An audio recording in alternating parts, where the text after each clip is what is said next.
There's so much dead data out there. Yeah. So we live in a world that is literally drowning in data. There's so much data out there that the world has become more and more confusing, and it's getting worse. There's a lot of misinformation out there. There's a lot of fake stories, and because the sheer volume of the data that's out there just makes everything less clear and uncertain and confusing. So the ability to tell a story or explore data to find those stories is incredibly important, because you're not just doing, when I do that, I feel like I'm doing a service to the world. I'm trying to go out there as an explorer and find something that is valuable to humanity, to help humanity understand the world that we face right now, and how dangerous it can potentially become. Like going back to nuclear weapons, in a world which we don't understand, or the risks that we don't understand. Let's talk about risk, because this is what happens when you've got too much data. You don't understand risk. It's so easy for someone to miscommunicate and accidentally press a button that launches a nuclear warhead. It can happen. Yeah. And we are actually, and I think that's really what we really should focus on.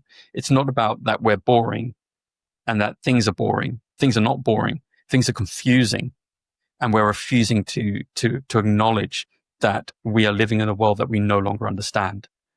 And it began in finance, because finance is so complex and difficult to understand. But now that same confusion has permeated across our global economy. And for a long time we've been talking about carbon emissions, but there's an even more greater threat than carbon dioxide and that being pumped into our atmosphere, and that's data pollution. It's data pollution that is silently killing us and could effectively wipe us out as a species, because we are not doing anything about it.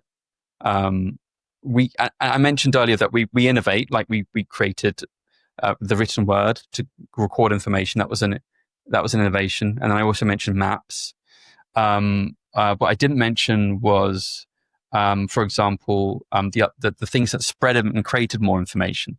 So the printing press, the first book that was printed was the Bible, that liberated the world. Yeah, exactly. When they started printing the Bible, suddenly the whole feudal structure of Europe collapsed and disappeared. Everyone had access to knowledge. Then we had the internet. Again, explosion of data. Now we have AI, another explosion of data. But there's also innovations that help us try to manage that. So the charts that we use now, they've only been around a couple of 100 years. William Playfair famously invented the bar chart and the line chart, which we still use today, because they are literally the best forms of data visualization that we have.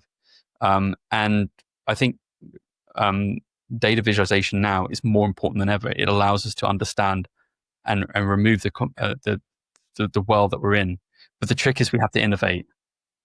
I love the concept of data pollution being the mother of all time bombs. Never heard about that one, but I'll definitely dig a little bit more into that. Talking about visualizations, tell me one visualization you created that you're especially proud of, and why.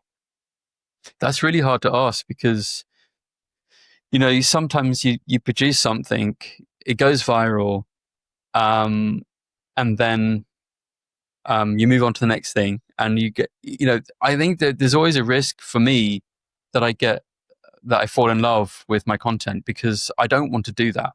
Because as soon as you start falling in love with what you do, then you're putting yourself first and not the viewer.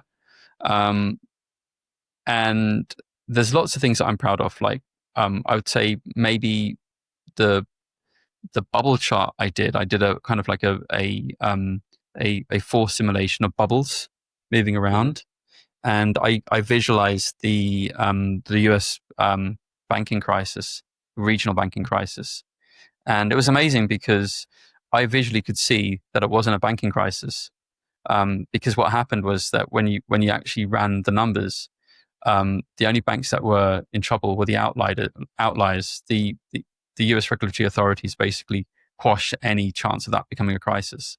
And they prevented most of the banks sinking below 20% in terms of negative returns when you look at the stock price. So they none of them ever entered recessionary kind of territory. Some of them entered correction territory, but the vast majority of US regional banks didn't do that. And no one noticed that except me, because I visualized it with bubbles.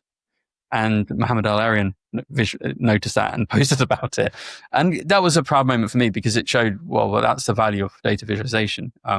It can show you the risks that you don't know, or, that you can't see, the risks that you're unable to cognitively understand. You're able to see that more easily if you visualize it. I think maybe that one stands out to mind, but generally speaking, I'm of the view that I'm not there to love my content. I'm there to serve and to make others love my content. That's more valuable, because if I can help those people love my content, then I've done something better in the world. And I've Great answer. You should be a politician. I'm not here to love my content. I'm here to serve. I love that.